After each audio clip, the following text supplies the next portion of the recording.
തിരുവനന്തപുരം നഗരസഭയിലെ 75 സീറ്റുകളിൽ മത്സരിക്കാൻ CPIM 3 ഏരിയ സെക്രട്ടറിമാരും 2 ജില്ലാ കമ്മിറ്റി അംഗങ്ങളും 2 ലോക്കൽ കമ്മിറ്റി സെക്രട്ടറിമാരും മത്സരത്തിനിറങ്ങും. ഏരിയ സെക്രട്ടറിമാർ മത്സരിക്കുന്നതിനെതിരെ ജില്ലാ കമ്മിറ്റി യോഗത്തിൽ വിമർശനമുയർന്നു. തിങ്കളാഴ്ച സ്ഥാനാർത്ഥികളെ പ്രഖ്യാപിക്കാനാണ് CPIM തീരുമാനം. വാർഡുകൾ നിലനിർത്താനും പിടിച്ചെടുക്കുന്നതിനും വേണ്ടിയാണ് സംസ്ഥാന സമിതിയുടെ നിർദ്ദേശത്തിൽ ഇളവ് നൽകി ഏരിയ സെക്രട്ടറിമാരെ CPIM മത്സരരംഗത്തിറക്കുന്നത്. വിളപ്പിൽ, വഞ്ചൂർ, പാളയം ഏരിയ സെക്രട്ടറിമാരാണ് സ്ഥാനാർത്ഥികളാകുക.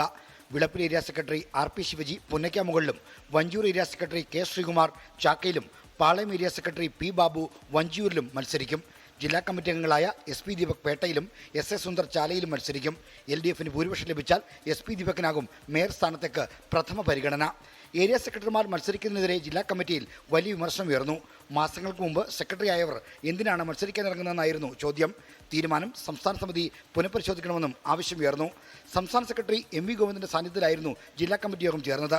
ജില്ലാ നേതൃത്വം അംഗീകരിച്ച സ്ഥാനാർത്ഥി പട്ടിക അതാത് വാർഡ് കമ്മിറ്റികൾ ചർച്ച ചെയ്യും. എതിരഭിപ്രായമുണ്ടായാൽ തീരുമാനം പുനഃപരിശോധിക്കും. പൗണ്ട് കടവ് ഉൾപ്പെടെയുള്ള വാർഡുകളിൽ സ്ഥാനാർത്ഥികളെ തീരുമാനിക്കുന്നതിൽ തർക്കമുണ്ട്. പ്രശ്നങ്ങൾ പരിഹരിച്ച് തിങ്കളാഴ്ച സ്ഥാനാർത്ഥികളെ പ്രഖ്യാപിക്കാനാണ് CPIMന്റെ തീരുമാനം.